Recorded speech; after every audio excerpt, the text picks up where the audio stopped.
Bonjour Jacques Hogar. Bonjour, chère Irina. Merci de revenir au Dialogue franco-russe. C'est toujours un grand plaisir et un honneur. Vous êtes ancien colonel de l'armée française. Vous avez sorti beaucoup d'ouvrages sur la guerre en Ukraine, notamment tout dernier, et on s'est vu autour de la présentation de ce livre, La guerre en Ukraine, regard critique sur les causes d'une tragédie. Vous ne partagez pas l'opinion dominante sur la guerre en Ukraine, ni d'ailleurs sur la guerre au Kosovo, ni même sur d'autres sujets, probablement. D'où vient ma première question. Pourquoi cette grande différence entre les officiers ou les généraux plateau télé, comme on les appelle, qui sont omniprésents en ce moment, et les officiers qui passent dans les médias alternatifs ou autres? Parce que c'est plus ou moins la même génération. C'est peut-être plus ou moins... Pourquoi? Je vais répondre très franchement, et puis je peux me tromper parce qu'il peut y avoir des cas particuliers, bien sûr, mais je crois que... alors d'abord, je pense que l'opinion est en train d'évoluer sur cette guerre tragique en Ukraine. Il y a des éléments pour ça, on pourra en parler tout à l'heure, je pense, mais il y a l'article du New York Times, par exemple, qui est un élément majeur, qui ne fait que dire en détail ce que moi je dis en résumé dans mon livre, sur les causes réelles de la guerre en Ukraine. Alors, mais pour ce qui est des officiers de la population militaire que je connais bien, d'actifs ou de réserve ou en retraite, alors moi j'observe le grand silence des officiers d'actifs à mon égard, qu'ils soient en responsabilité ou qu'ils soient en retraite, mais qu'on les voit beaucoup sur les plateaux télé, ces fameux généraux de plateaux télé. Certains ont des mots plus durs à leur égard. Et ils ne sont pas très nombreux en réalité, c'est toujours les mêmes qui tournent en rond. On ne va pas citer leur nom parce qu'on est charitable, on est chrétien, mais tout le monde les connaît. Bon. Et il y a effectivement un certain nombre d'autres officiers, généraux ou supérieurs, ou d'autres catégories d'ailleurs, parce que c'est pas fermé, qui s'expriment sur les médias alternatifs pour donner leur véritable sentiment sur ce qui se passe dans le monde de manière générale et sur ce qui se passe en particulier pour cette guerre en Ukraine. Alors moi je crois que il y a deux choses. Les officiers en activité, alors moi j'ai beaucoup de témoignages d'officiers en activité. Est-ce qu'eux ne peuvent pas se prononcer normalement? Ils peuvent pas se prononcer publiquement, ou alors sinon ils quittent l'armée. C'est un choix. Mais beaucoup pour des raisons familiales, personnelles et autres, et puis parce qu'ils sont attachés aussi à l'armée française et qu'ils ne savent pas ce qui peut se passer demain et qu'il vaut mieux être dans la maison qu'en dehors quand on peut. Mais j'ai beaucoup de témoignages de sympathie, de soutien, parce qu'il faut employer le mot, puisque c'est le mot qui revient régulièrement, par la messagerie des réseaux sociaux, par des prises de contact directes, mon téléphone circulant pas mal, etc., d'officiers, voire très étoilés, qui me disent Hogar, on est avec vous, c'est vous qui avez raison. Donc continuez votre combat, c'est très courageux, on ne peut pas s'exprimer autant qu'on le voudrait, mais on est avec vous. Voilà. Donc il faut le dire parce que c'est important. Il y a un grand nombre, je dirais, de militaires en activité qui pensent comme moi aujourd'hui, pas comme moi tout seul, mais comme nous, je dirais, de manière générale. Ensuite, il y a les officiers de plateau télé. Pourquoi pensent-ils ce qu'ils pensent? Moi, je pense qu'il y a une explication plutôt valorisante pour eux. C'est ceux dont le cerveau a été otanisé au fil du temps, américanisé, otanisé au fil du temps et de leur carrière à l'OTAN. Faire carrière à l'OTAN, c'est quelque chose qui était assez normal dans le passé et qui aujourd'hui devient vraiment l'expression d'une volonté personnelle. Je pense par exemple au général Yakovlev que tout le monde connaît, ça y est, j'ai cité son nom, que tout le monde reconnaîtra. C'est un garçon qui est diplômé du NATO Defense College, qui a fait toute sa carrière à l'OTAN, etc.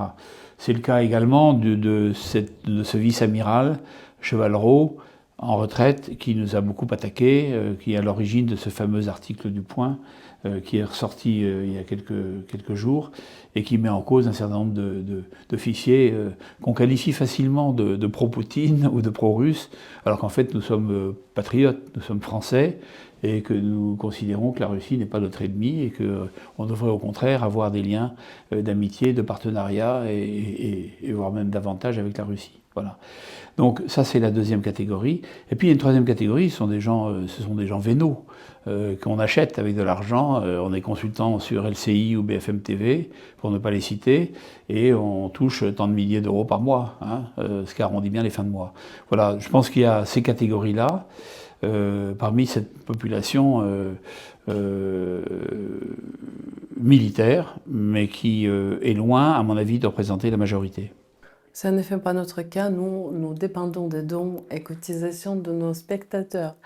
La décision française toute récente, cela dit, du président français Emmanuel Macron, de continuer à soutenir l'Ukraine, de donner encore plus, donc le même discours, la menace russe.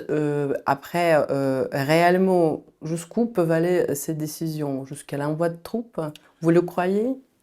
Moi, je vais vous dire, c'est un sujet qui anime beaucoup les commentateurs en ce moment et qui nous fait réfléchir beaucoup, hein. Je pense qu'il y a un axe qui est en train de se former, enfin, que le Premier ministre britannique Starmer et Emmanuel Macron voudraient former ressusciter une espèce d'axe d'amitié franco-britannique. Moi, je me suis toujours méfié de l'amitié franco-britannique dans l'histoire, et en particulier dans l'histoire récente, hein. Les Britanniques n'ont jamais été les amis des Français. Ils ont toujours su nous réserver quelques chiens de leur chienne, comme on dit, quand ça les arrangeait. Donc ils n'ont pas d'intérêt commun avec nous. Je crois que Macron se trompe quand il le pense, s'il le pense, vraiment. Je pense que surtout il a une idée, c'est de faire parler de lui, d'essayer d'exister à tout prix pour des raisons de politique intérieure. On cache tout ce qui ne va pas en France, et Dieu sait s'il y en a, des choses qui ne vont pas. Et on s'occupe de l'Ukraine, qui n'est pas notre problème, en fait, au départ.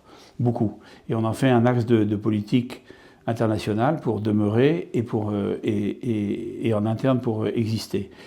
Je crois que son idée à lui, c'est l'Union européenne, prendre le contrôle de l'Union européenne, pas la France, sa propre personne en fait. Je pense qu'il ambitionne un jour de remplacer l'abominable Ursula von der Leyen, c'est ça son projet, et donc tout est lié à ça. Alors il occupe le terrain médiatique en faisant des déclarations fracassantes. On va déployer des troupes dont personne ne veut en Ukraine. Si, Zelensky bien sûr voudrait, mais un engagement massif.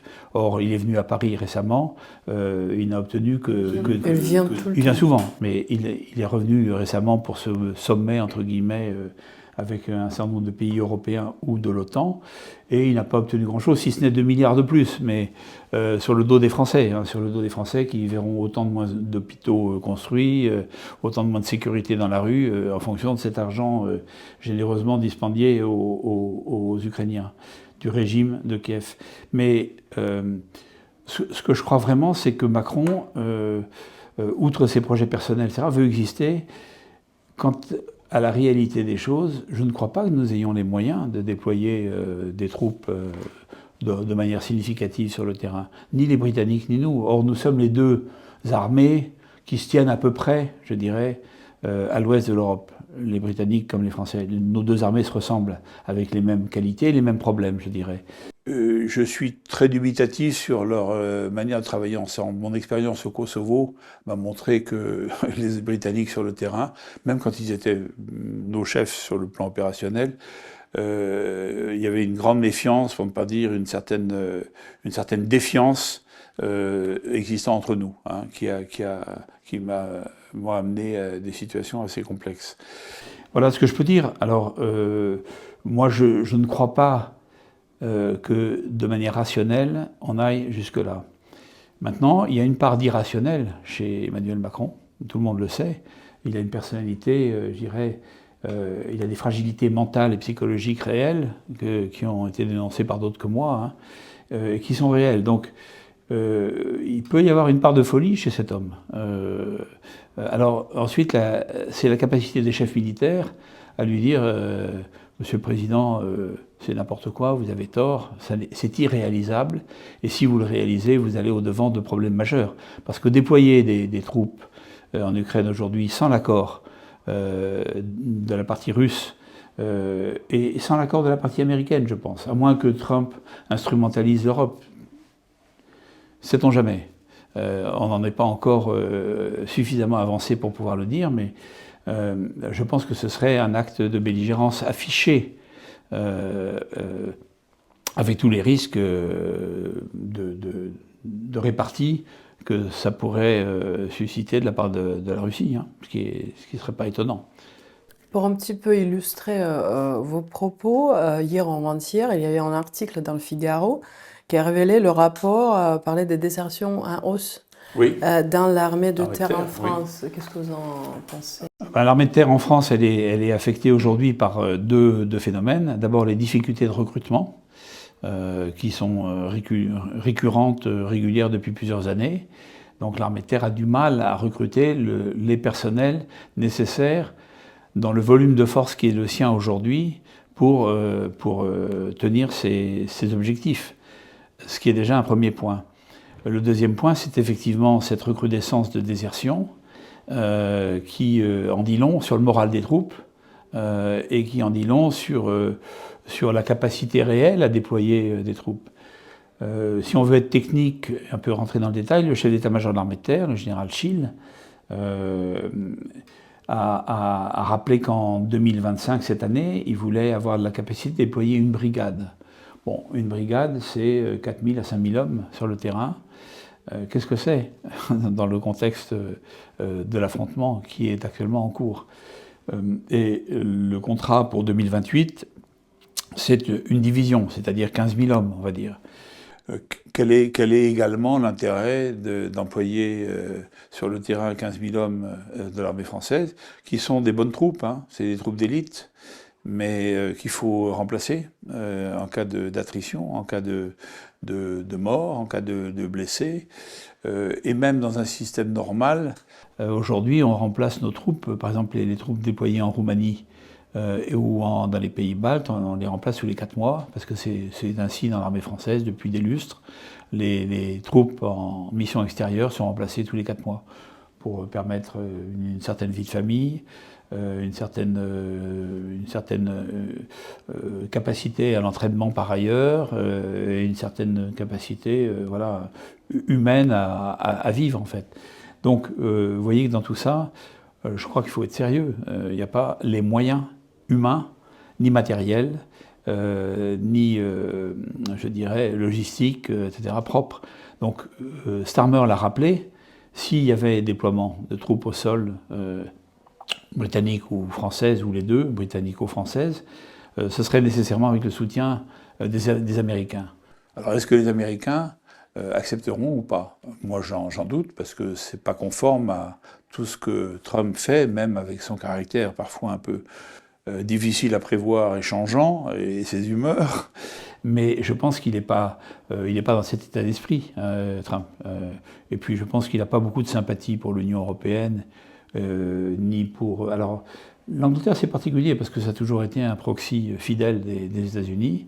Et c'est aussi pour ça que je pense que Starmer, à un moment donné, se fera taper sur les doigts. On lui dira Keir, s'il te plaît, tu arrêtes tes volontés de déploiement avec les Français en Ukraine. C'est pas notre politique, c'est pas notre objectif. La dernière fois, lors de la conférence, je crois, nous avons parlé d'Odessa. Une ville riche en histoire.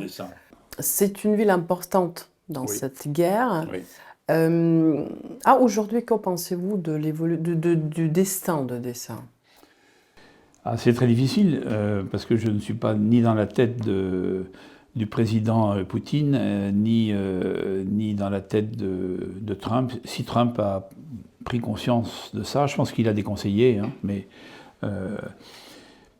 Et puis, bien sûr, Zelensky, mais Zelensky ne sera pas éternel, à mon avis. Ce sera les successeurs de Zelensky qui auront à régler ce problème.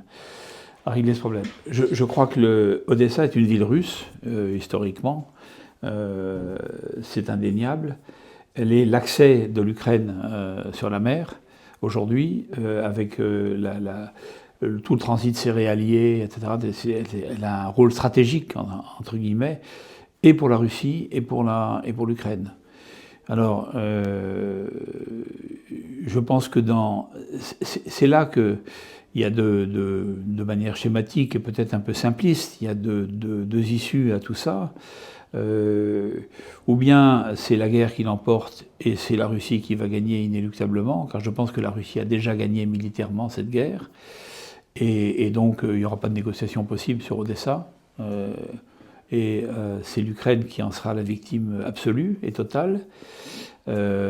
Ou alors il y a négociation, ce qu'annonce vouloir le président Poutine, ce qu'annonce vouloir le président Trump, et ce que dit vouloir de temps en temps Zelensky, mais tout en faisant le contraire, puisqu'il continue à mener ses actions guerrières chaque fois qu'il le peut, en dépit des accords qui peuvent être trouvés sur la non-agression des emprises énergétiques, etc.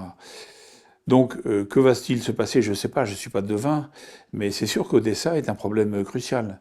Donc, l'intérêt des partis serait de trouver un accord sur Odessa, évidemment. Moi, je pense que il y a la souveraineté d'Odessa et de sa région, où il y a une population russophone, russophile, qui est là, qui souffre d'ailleurs je dirais, du poids, du joug du régime de Kiev. Et puis, il y a des nécessités évidentes pour faire fonctionner le commerce, les céréales, l'exportation, etc., l'usage, l'accès à la mer, etc. Et donc, moi, je pense encore une fois qu'il vaut mieux de bonnes négociations qui aboutissent à un accord qui n'est jamais parfait, mais que la guerre. Voilà. Moi, je pense que la politique aujourd'hui de Zelensky, comme de l'Union européenne, de von der Leyen, de Macron, de Starmer, on voit que les Polonais sont déjà un petit peu en retrait, les Allemands aussi, pour le moment, à voir. Alors bien sûr, il y a les pays baltes qui sont très, très excités, Kaja Kallas par exemple, mais je pense que moi je le pense en tant que soldat qui a vu un peu de près les ravages de la guerre. Je pense que le mieux est évidemment une négociation, même si c'est une négociation qui aboutit à un résultat qui n'est pas parfait, mais qui permet de trouver des équilibres. Voilà pour Odessa. Je ne suis pas capable de dire ce qui sera demain pour Odessa. Il y a derrière tout le problème de la Moldavie, de la Transnistrie, etc. C'est évident, on pourrait en parler longtemps. Vous avez écrit le livre, vous avez entamé l'écriture de votre ouvrage en 2002, je pense, ou 2023 ? De 2022. 2022, pardon, 2023. Fin 2022, il est paru en début... Non, attendez, je dis des bêtises. Fin 2023, je l'ai écrit et il est paru en 2024. Il est paru il y a un an, un peu plus un an et quelques. La question, parce que vous dites, et plusieurs experts qui passent le dialogue, notamment et pas que, disent oui, la Russie a gagné la guerre militairement. Mais ça, on attend depuis X temps. Les détracteurs... On n'est pas nombreux à le dire quand même. C'est vrai. Les détracteurs vont dire, de cette position, vont dire, mais non, l'Ukraine tient depuis 3 ans. Est-ce que vous avez changé le regard sur cette guerre depuis le début jusqu'à là? Parce que ça fait quand même 3 ans déjà. On a du recul, on commence à avoir du recul. Et non, moi j'estime que ce que j'ai écrit dans mon livre, je le signe encore demain, de la même manière. Je pense qu'il y a une erreur stratégique monumentale de l'Occident face à ce problème. Et en fait, ça rejoint ces révélations subites, inattendues du New York Times, qui a commis sous la plume d'un journaliste qui s'appelle Adam Antutz, il y a maintenant quelques jours, un article fleuve qui mériterait un livre en fait, parce qu'il est nourri de 10 000 exemples précis qui soulignent la véracité de la thèse que je défends depuis le départ, qui est que cette guerre a été voulue, planifiée, provoquée par les États-Unis d'Amérique. Alors M. Trump fait semblant maintenant de dire que c'est pas lui, que c'est pas les États-Unis d'Amérique. En fait, c'est pas lui, mais c'est le régime précédent, c'est l'administration démocrate, c'est les néoconservateurs américains unis c'est l'État profond américain, c'est le lobby militaro-industriel américain qui a voulu cette guerre, qui l'a planifiée de longue date, et ça remonte même pas à 2014, ça remonte à mon sens bien avant. On peut même dire à 2004, avec cet essai de révolution orange en Ukraine, à l'époque, et même avant. Je pense que dès la fin de l'URSS, donc dès 1991, les stratèges américains ont commencé à réfléchir à la manière de s'en prendre à ce qui succédait à l'URSS, au cœur de ce qui succédait à l'URSS, c'est-à-dire à la Russie, à la Fédération de Russie. Et donc tout a été fait à ce moment-là.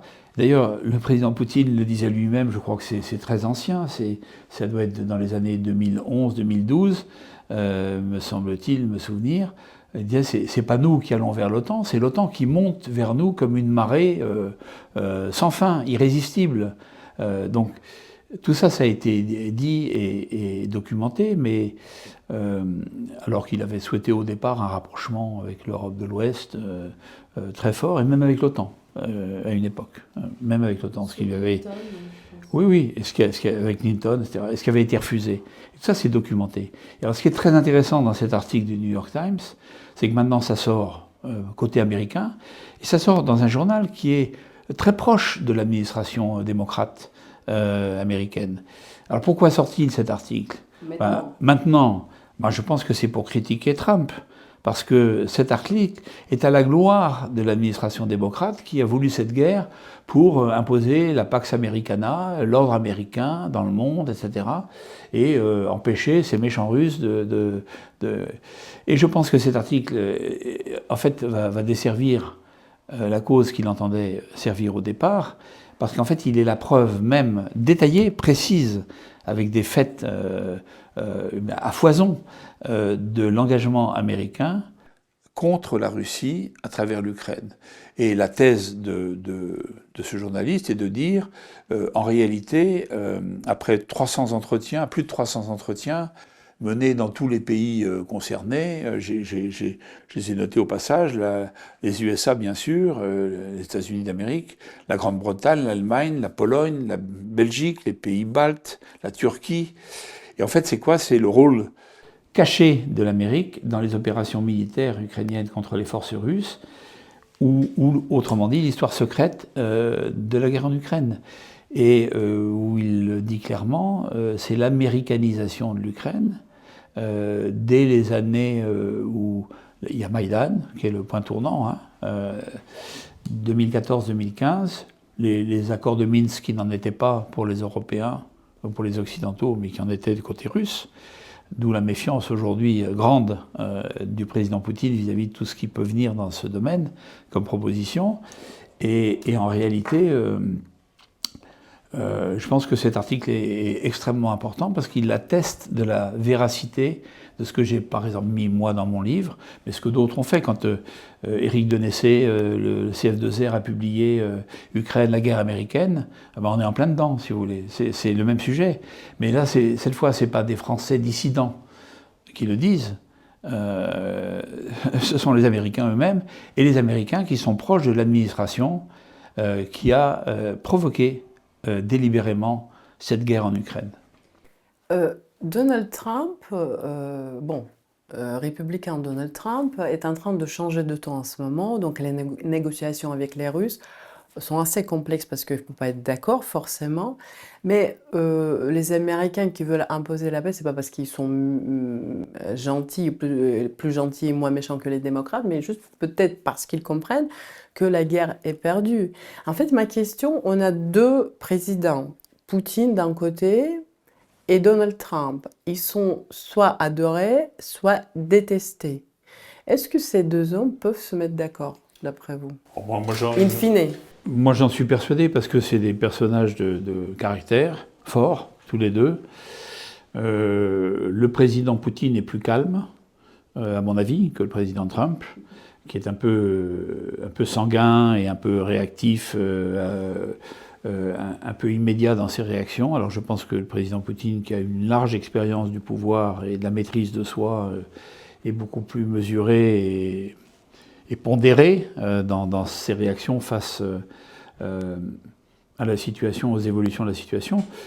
Oui, je suis d'accord avec vous, je pense qu'ils vont s'entendre à un moment donné, mais ça ne veut pas dire que les négociations soient faciles. Le président de la Fédération de Russie vient d'envoyer son émissaire à Washington, qui est en train de discuter avec son homologue, le général en charge, général à la retraite en charge des négociations sur l'Ukraine avec la Russie. Bon, j'ai vu la déclaration qui est assez laconique, mais on apprend à se connaître. On a mis sur la table les mauvaises relations que la Russie avait avec l'Amérique de Biden et de l'administration démocrate au préalable. Il est temps d'en changer et on est d'accord pour en changer. Donc commençons par, si je puis dire vulgairement, recoller les morceaux, nous connaître, apprendre à nous jauger, à avoir confiance, parce qu'il faut rétablir la confiance. Et c'est peut-être l'enjeu le plus difficile. Moi, ce que j'espère, c'est que ça débouchera non pas sur des accords techniques séparés, comme la circulation en mer Noire, la non-agression sur les bâtiments et les infrastructures énergétiques, parce qu'on voit d'ailleurs que c'est pas forcément respecté par l'Ukraine aujourd'hui. J'espère que ça se traduira par un accord stratégique de grande ampleur entre les États-Unis et la Russie.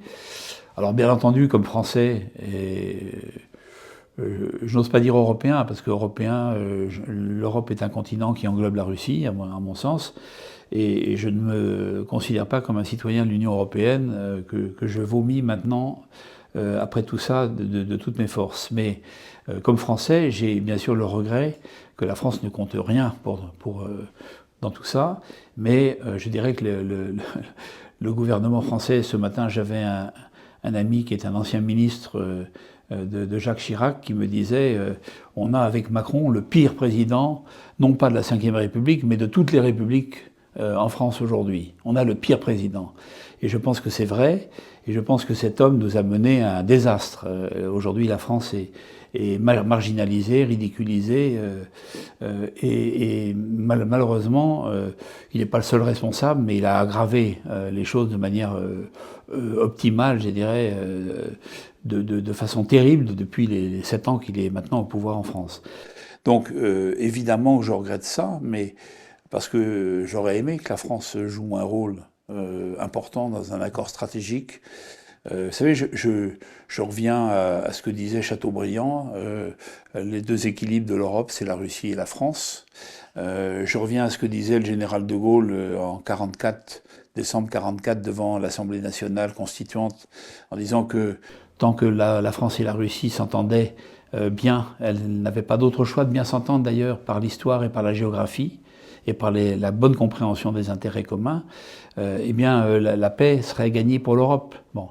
Donc je crois ça viscéralement, je pense ça viscéralement, et donc je suis évidemment sidéré, navré, et du gâchis épouvantable dans lequel la France s'est enlisée du fait de cette guerre en Ukraine, alors qu'au départ il semblait être plus raisonnable, notre bon président Macron, et qu'il a cédé aux sirènes de l'otanisation, l'américanisation, de l'otanisation, pour en oublier ce qui faisait la force et l'originalité et de la France, et la défense de nos propres intérêts. Parce que dans tout ça, où sont les intérêts français? Ils n'existent plus, ils sont balayés. C'est la question qu'on pose souvent au dialogue franco-russe.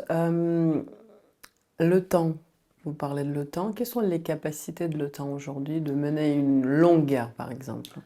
Alors moi je pense que l'OTAN, si vous voulez, c'est un patchwork, c'est un puzzle de pays qui ont adhéré à l'OTAN, avec une seule force constituante au milieu, qui est l'Amérique. Aujourd'hui, ce qui amène les Européens à un effet de sidération totale, ils sont complètement perdus, parce qu'ils ont l'impression que la terre se dérobe sous leurs pieds, parce que l'Amérique dit non, mais moi, très peu pour moi. Après avoir dit il faut monter les budgets à hauteur de 5%, je sais plus, etc., du PIB, finalement, on sent bien que l'Amérique, et Trump en particulier, l'OTAN, c'est pas son affaire. Donc, au point que les Européens commencent à parler de défense européenne. Alors là, je renvoie aussi nos rêveurs qui parlent de défense européenne au courrier que le général de Gaulle envoyait au général Bétoir en 1952 ou 1953 à propos de la communauté européenne de défense. L'Europe de défense qu'on nous propose, c'est du rêve, hein, c'est n'importe quoi, c'est tout à fait irréalisable. Dans l'état de division de l'Europe, dans l'état d'impréparation de l'Europe, dans l'état de retard de l'Europe dans tous les domaines, y compris sur le plan de l'opérationnel et du management multinational. Moi, j'ai vu ce que donnait le multinational dans les Balkans. Je peux vous dire que c'est une foire absolue, hein. Donc, il faut être réaliste. Alors, l'OTAN dans tout ça, si vous mettez tout ça bout à bout, l'OTAN c'est quoi? Pour moi, c'est un tigre de papier aujourd'hui. C'est-à-dire, on a des muscles, mais c'est des muscles en papier. Finalement, c'est un peu le sujet du jour. Dans tout ça, il y a la France qui est la seule puissance européenne à disposer de la dissuasion nucléaire autonome, qu'on ne partage pas, qui est franco-française. Les Britanniques ont l'arme nucléaire, mais elle dépend des Américains de manière très claire. Donc ils n'en ont pas l'usage en réalité. Donc la seule puissance qui puisse avoir l'arme nucléaire à sa disposition, c'est la France. Bon, entre les mains de M. Macron, je pense que ça laisse rêveur aussi, hein. Donc tout ça, l'OTAN, aujourd'hui, c'est beaucoup de phrasages, beaucoup de communication, beaucoup de déclarations à droite à gauche, mais en réalité, je pense que ça ne repose sur vraiment rien de très sérieux. Voilà. D'où l'idée des Européens de bâtir quelque chose à la place. Mais ils y seront encore dans 20 ans. Vous avez mentionné tout à l'heure la Roumanie. En petits mots sur ce qui se passe dans ce pays. Ben, la Roumanie, c'est... Alors politiquement, la Roumanie s'apprêtait à basculer dans un clan que les globalistes, européistes, partisans d'un gouvernement mondial, Soros, Gates, Biden and so on, voulaient absolument considérer comme un allié et une base de l'OTAN avancée face à la Russie, la Moldavie, etc. Et voilà que la Roumanie a l'idée saugrenue de se doter d'un président nationaliste, orthodoxe, chrétien, qui remet en cause toutes ces déviances qu'incarne si bien aujourd'hui l'Union européenne et Madame von der Leyen. Eh bien, à ce moment-là, il a signé en fait son arrêt de mort politique, Georgescu, en ce sens que l'Union européenne et l'OTAN, bien sûr, parce que l'OTAN et l'Union européenne, c'est les deux faces d'une même pièce, comme l'avait dit Stoltenberg à une époque, s'est déchaîné pour l'empêcher tout simplement de se présenter, ce qui est étonnant, mais ça a marché. Mais on a le même cas partout. On voit ce qui est en train de se passer en Bosnie, avec le président Dodik de la Republika Srpska, qui est aujourd'hui l'objet d'un mandat d'arrêt de la cour de Sarajevo, tout simplement pour des raisons politiques et politiciennes, qui n'ont rien à voir avec